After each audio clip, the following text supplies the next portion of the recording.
What's up, guys? So in today's video, we're going to be turning this $150 PC that I showed off in my last video. It has an i7-4790, it has 16 gigs of RAM, a 256 gig SSD, and what we're going to do is turn it into a $250 gaming PC with the addition of this Nvidia Quadro T400 low-profile graphics card. So being that this is a small form factor HP EliteDesk 600 G1, we did have to go with a low-profile card, and that is why I ended up going with the Nvidia T400. So this thing is technically one of the newer generations of Quadro cards from Nvidia, and I was kind of torn between this and the GT 1030.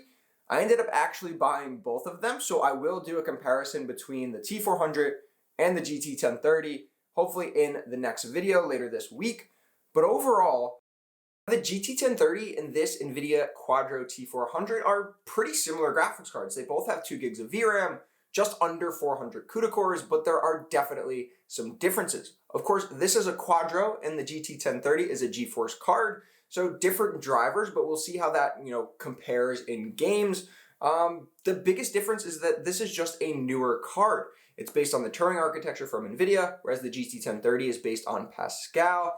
So it goes from 14 nanometers on the GT 1030 to 12 nanometer on this one. And we also get GDDR6 VRAM versus GDDR5, so definitely a performance upgrade there when it comes to memory bandwidth and memory speeds. And overall, the core clocks are similar as well.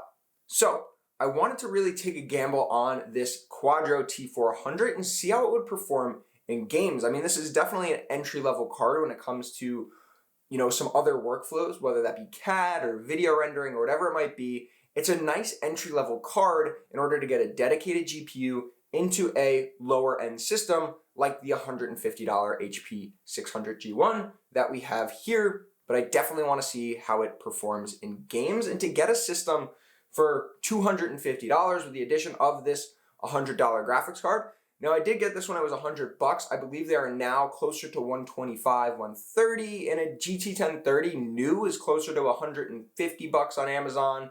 But you can definitely find them pre-owned and refurbished for right around $100.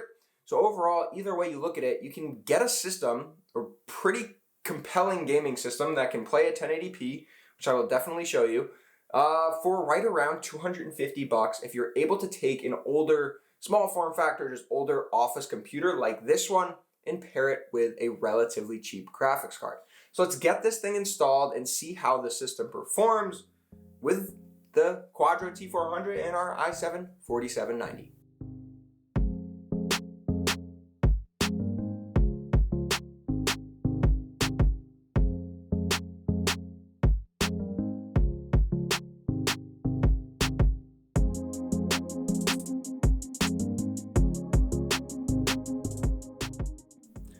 And before we get this thing all hooked up, the T400 fits in here beautifully, a nice small profile. The other thing about this graphics card is that it actually comes with all mini DisplayPort cables on the back, or mini DisplayPort ports, I should say.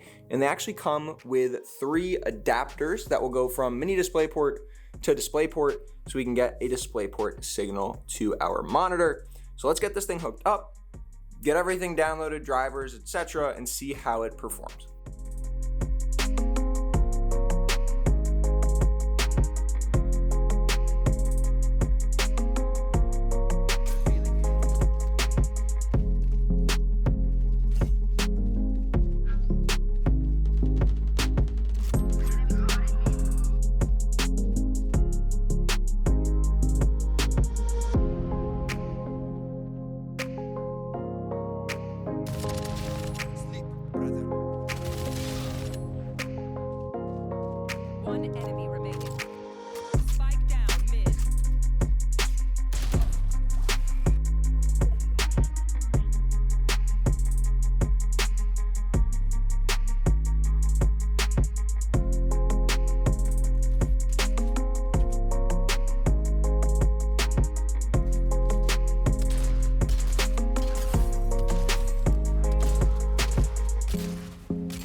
At $250, this PC is unbeatable for gaming.